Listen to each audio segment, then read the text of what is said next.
Hello, and welcome to Family Folktales from the Nashville Public Library. I'm Susan Poulter, a librarian at the main library. Today's story is A Fairy's Blunder, a French tale found in Andrew Lang's Grey Fairy Book. Once upon a time there lived a fairy whose name was Dindonette. She was the best creature in the world, with the kindest heart, but she had not much sense, and was always doing things to benefit people, which generally ended in causing pain and distress to everybody concerned. No one knew this better than the inhabitants of an island far off in the midst of the sea, which, according to the laws of fairyland, she had taken under her special protection, thinking day and night of what she could do to make the isle the pleasantest place in the whole world, as it was the most beautiful. Now, what happened was this. As the fairy went about unseen from house to house, she heard everywhere children longing for the time when they would be grown up and able, they thought, to do as they liked, and old people talking about the past and sighing to be young again. Is there no way of satisfying these poor things? She thought. And then one night an idea occurred to her. Oh, yes, of course. It has been tried before, but I will manage better than the rest with their old fountain of youth, which, after all, only made people young again. I will enchant the spring that bubbles up in the middle of the orchard, and the children that drink of it shall at once become grown men and women, and the old people return to the days of their childhood. And without stopping to consult one single other fairy who might have given her good advice, off rushed Dindonette to cast her spell over the fountain. It was the only spring of fresh water in the island, and at dawn was crowded with people of all ages come to drink at its source. Delighted at her plan for making them all happy, the fairy hid herself behind a thicket of roses and peeped out whenever footsteps came that way. It was not long before she had ample proof of the success of her enchantments. Almost before her eyes, the children put on the size and strength of adults, while the old men and women instantly became helpless tiny babies. Indeed, so pleased was she with the result of her work that she could no longer remain hidden, and went about telling everybody what she had done, and enjoying their gratitude and thanks. But after the first outburst of delight at their wishes being granted, people began to be a little frightened at the rapid effects of the magic water. It was delicious to feel yourself at the height of your power and beauty, but you would wish to keep so always. Now this was exactly what the fairy had been in too much of a hurry to arrange, and no sooner had the children become grown up and the men and women become babies than they all rushed on to old age at an appalling rate. The fairy only found out her mistake when it was too late to set it right. When the inhabitants of the island saw what had befallen them, they were filled with despair and did everything they could think of to escape from such a dreadful fate. They dug wells in their places so that they should no longer need to drink from the magic spring, but the sandy soil yielded no water, and the rainy season was already past. They stored up the dew that fell, and the juice of fruits and of herbs, but all this was as a drop in the ocean of their wants.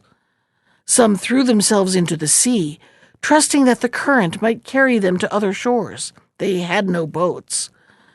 And a few, still more impatient, put themselves to death on the spot. The rest submitted blindly to their destiny.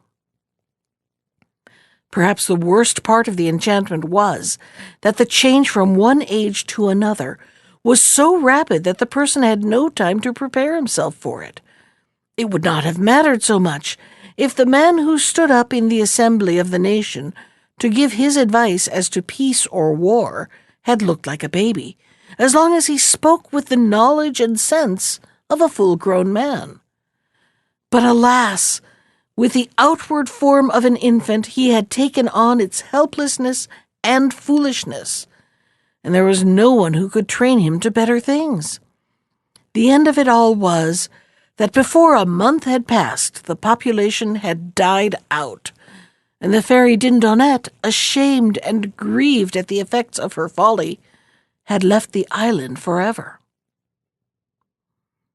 Many centuries after, the fairy Selnozura, who had fallen into bad health, was ordered by her doctors to make the tour of the world twice a week for change of air, and in one of these journeys she found herself at Fountain Island. Selnozura never made these trips alone, but always took with her 2 children, of whom she was very fond. Cornichon, a boy of 14, bought in his childhood at a slave market, and Toupette, a few months younger, who had been entrusted to the care of the fairy by her guardian, the Djinn Christopo. Cornichon and Toupette were intended by Selnozura to become husband and wife as soon as they were old enough. Meanwhile, they traveled with her in a little vessel whose speed through the air was just 1,950 times greater than that of the swiftest of our ships. Struck with the beauty of the island, Selnozura ran the vessel to ground, and leaving it in the care of the dragon who lived in the hold during the voyage, stepped on shore with her 2 companions. Surprised at the sight of a large town whose streets and houses were absolutely desolate, the fairy resolved to put her magic arts in practice to find out the cause.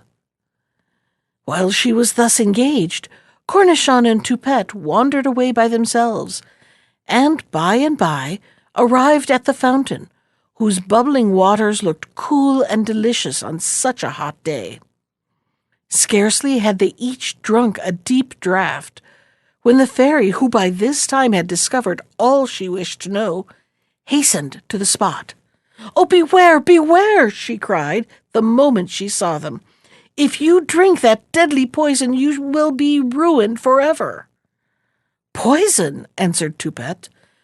"It is the most refreshing water I have ever tasted, and Cornichon will say so too." "Unhappy children, then I am too late. Why did you leave me? Listen, and I will tell you what has befallen the wretched inhabitants of this island, and what will befall you too. The power of fairies is great," she added when she had finished her story, "but they cannot destroy the work of another fairy. Very shortly you will pass into the weakness and silliness of extreme old age, and all I can do for you is to make it as easy to you as possible, and to preserve you from the death that others have suffered, from having no one to look after them. But the charm is working already. Cornichon is taller and more manly than he was an hour ago, and Toupette no longer looks like a little girl."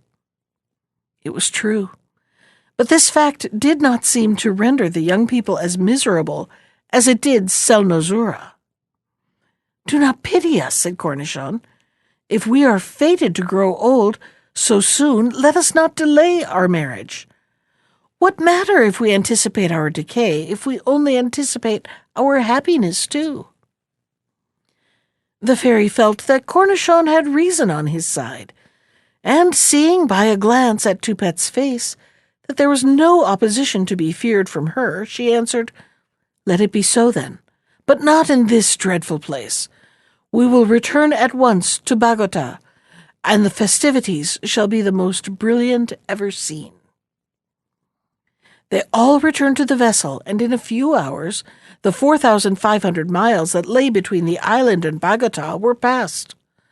Everyone was surprised to see the change in which the short absence had made in the young people, but as the fairy had promised absolute silence about the adventure, they were none the wiser, and busied themselves in preparing their dresses for the marriage, which was fixed for the next night. Early on the following morning, the Djinn Christopo arrived at the court on one of the visits he was in the habit of paying his ward from time to time. Like the rest, he was astonished at the sudden improvement in the child. He had always been fond of her, and in a moment he fell violently in love. Hastily demanding an audience of the fairy, he laid his proposals before her, never doubting that she would give her consent to so brilliant a match. But Selnozoura refused to listen, and even hinted that in his own interest Christopo had better turn his thoughts elsewhere.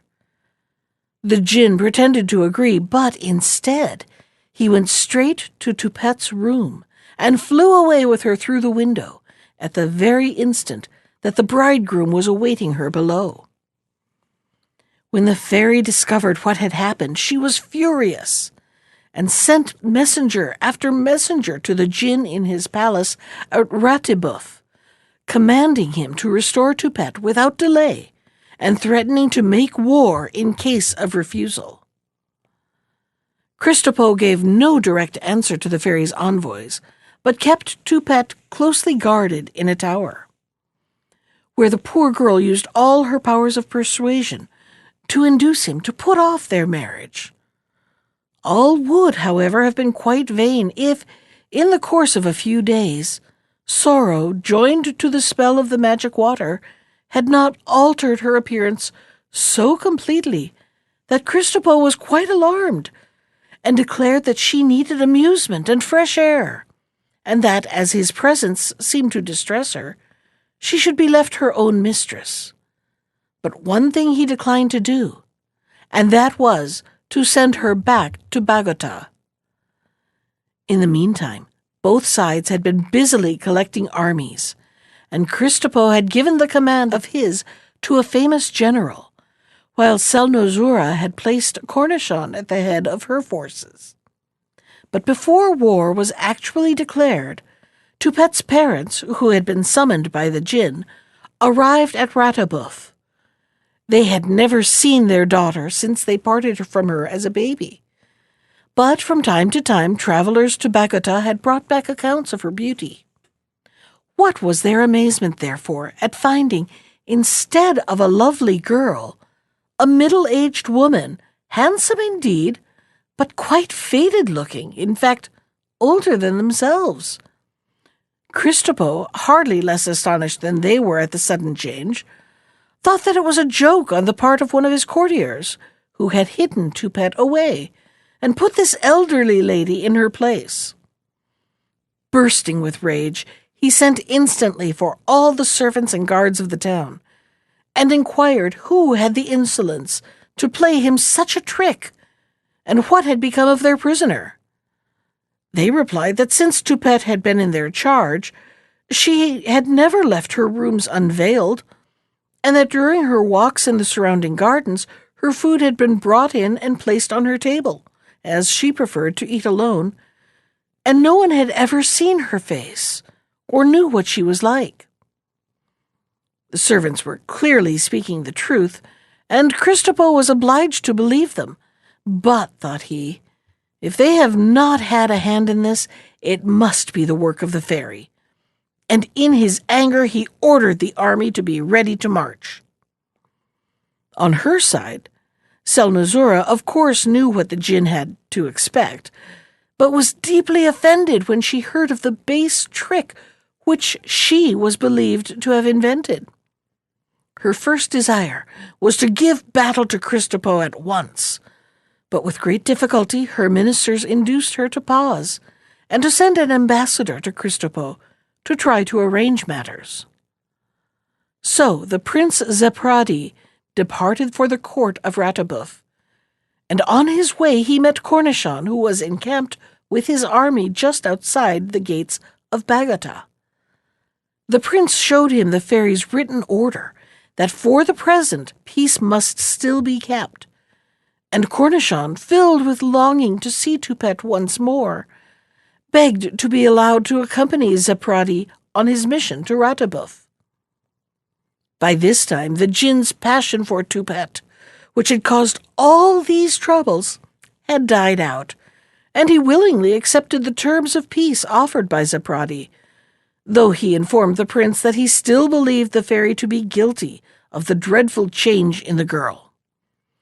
To this the prince only replied that on that point he had a witness who could prove better than anyone else if it was Toupette or not, and desired that Cornichon should be sent for.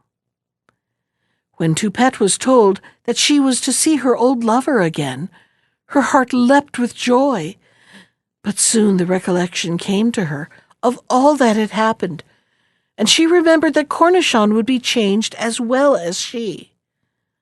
The moment of their meeting was not all happiness, especially on the part of Toupette, who could not forget her lost beauty, and the djinn, who was present, was at last convinced that he had not been deceived, and went out to sign the treaty of peace, followed by his attendants.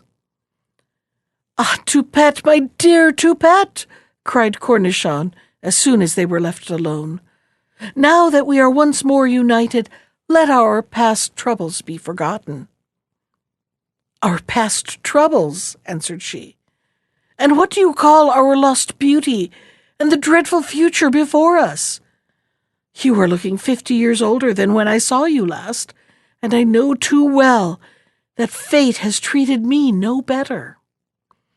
"Ah, do not say that," replied Cornichon, clasping her hand.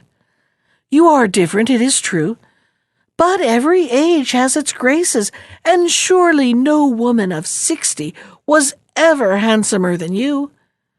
If your eyes had been as bright as of yore, they would have matched badly with your faded skin. The wrinkles which I notice on your forehead explain the increased fullness of your cheeks, and your throat in withering is elegant in decay. Thus the harmony shown by your features, even as they grow old, is the best proof of their former beauty." "Oh, monster!" cried Toupette, bursting into tears. "Is that all the comfort you can give me?" "But Toupette," answered Cornichon, "you used to declare that you did not care for beauty as long as you had my heart." "Yes, I know," said she. "But how can you go on caring for a person who is as old and plain as I?" "Toupette, Toupette," replied Cornichon, "you are only talking nonsense.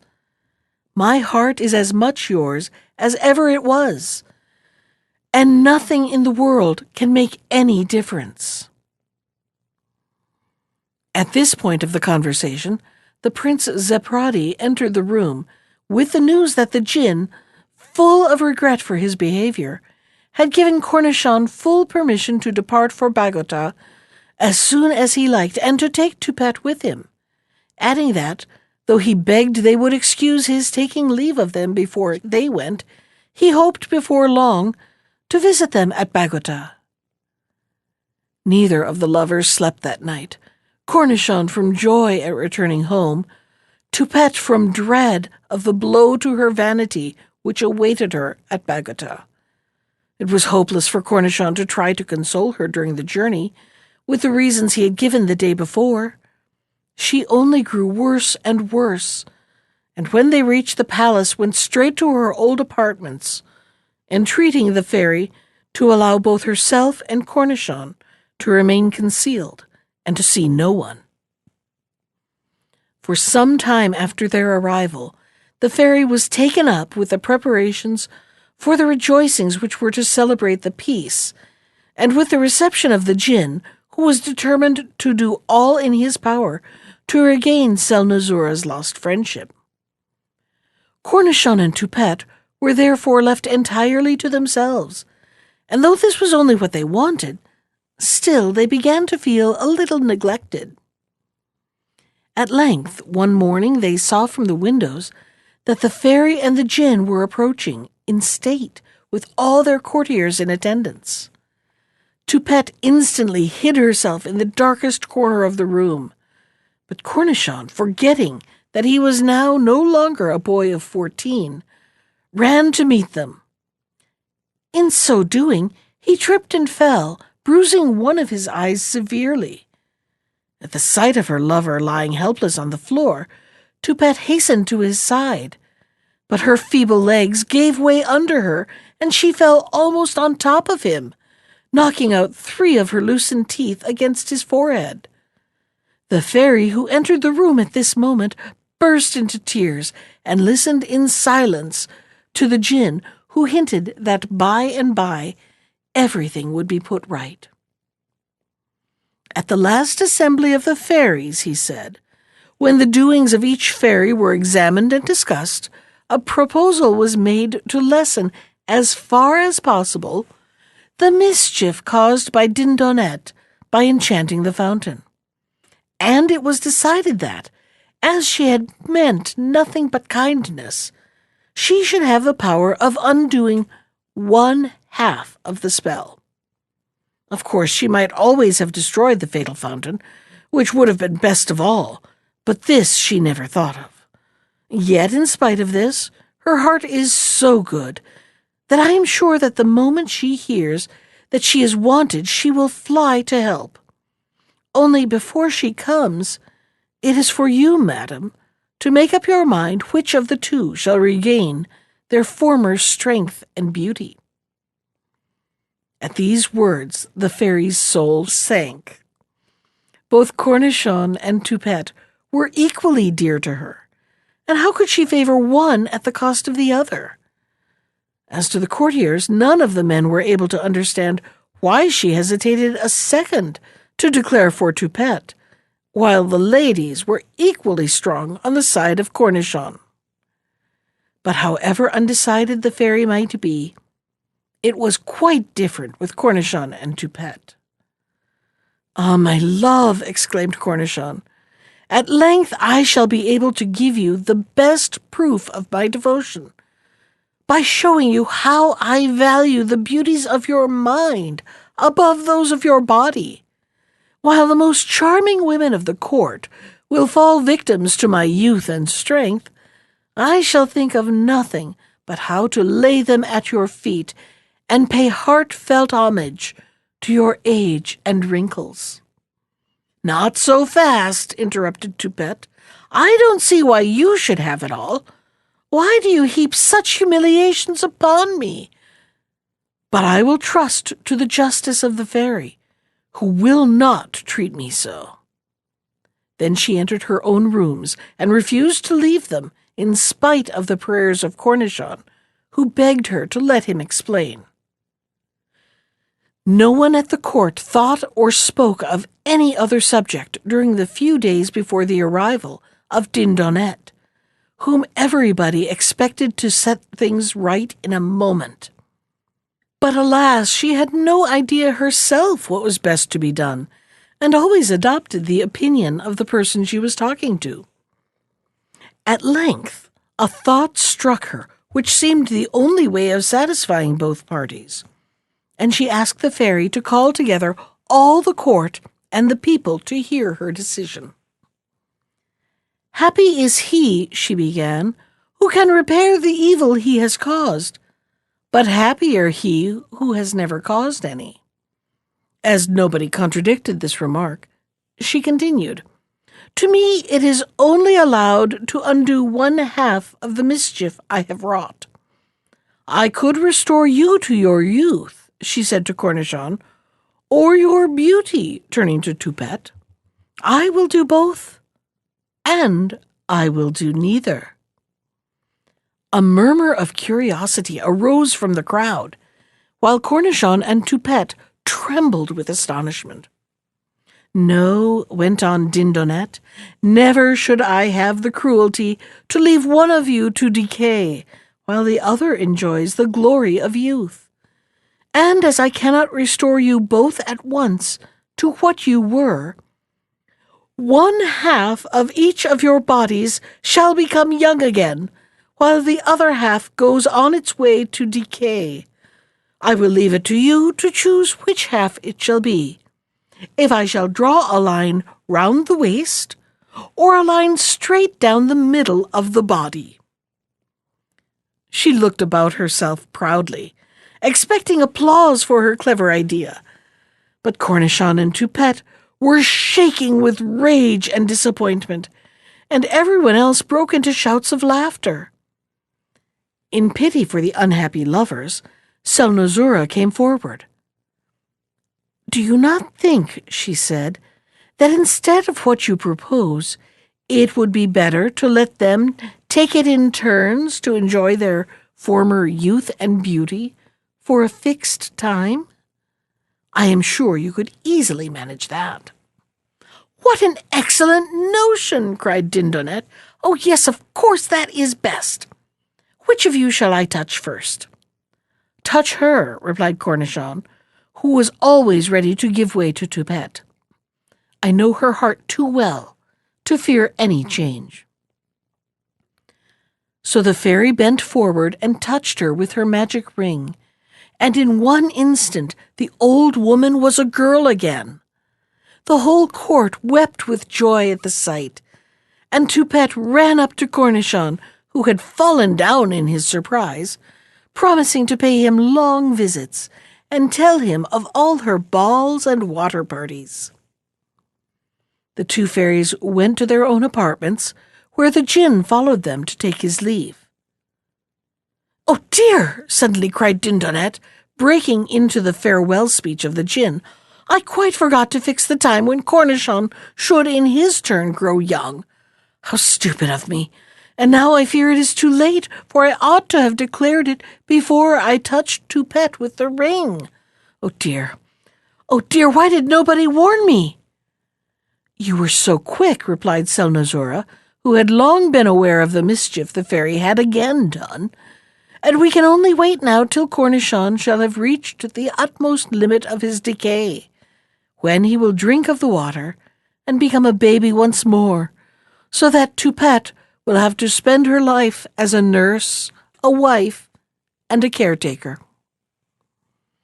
After the anxiety of mind and the weakness of body to which for so long Toupette had been a prey, it seemed as if she could not amuse herself enough, and it was seldom indeed that she found time to visit poor Cornichon, though she did not cease to be fond of him or to be kind to him. Still, she was perfectly happy without him, and this the poor man did not fail to see, almost blind and deaf from age though he was. But it was left to Christopo to undo at last the work of Dindonette, and give Cornichon back the youth he had lost, and this the djinn did all the more gladly, as he discovered, quite by accident, that Cornichon was in fact his son.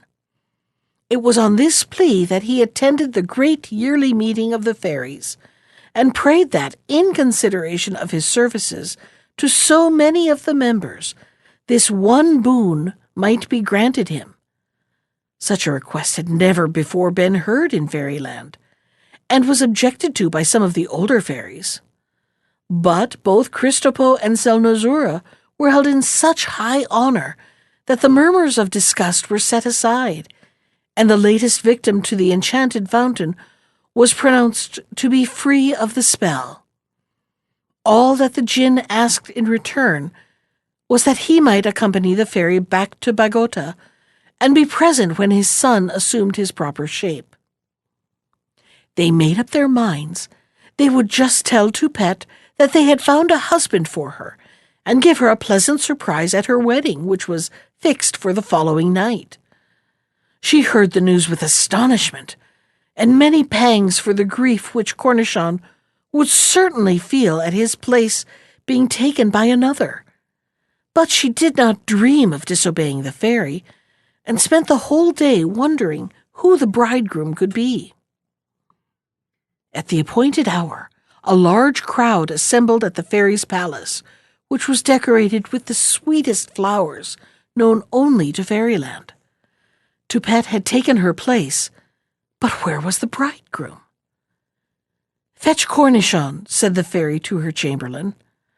But Toupette interposed. "Oh, madam, spare him, I entreat you, this bitter pain, and let him remain hidden and in peace." "It is necessary that he should be here," answered the fairy, "and he will not regret it." And as she spoke, Cornichon was led in, smiling with the foolishness of extreme old age at the sight of the gay crowd. "Bring him here," commanded the fairy, waving her hand towards Toupette, who started back from the surprise and horror. Selnozoura then took the hand of the poor old man, and the djinn came forward and touched him 3 times with his ring, when Cornichon was transformed into a handsome young man. "May you live long," the genie said, "to enjoy happiness with your wife and to love your father." And that was the end of the mischief wrought by the fairy Dindonette. That was A Fairy's Blunder from Andrew Lang's Grey Fairy Book. Special thanks to Ginger Sands for our theme music. You can find more of Ginger's music at iTunes or on her website at www.gingersands.com. And if you'd like to comment on today's story, send me an email. I can be reached at susan.poulter, that's Poulter, @nashville.gov. Thanks for listening.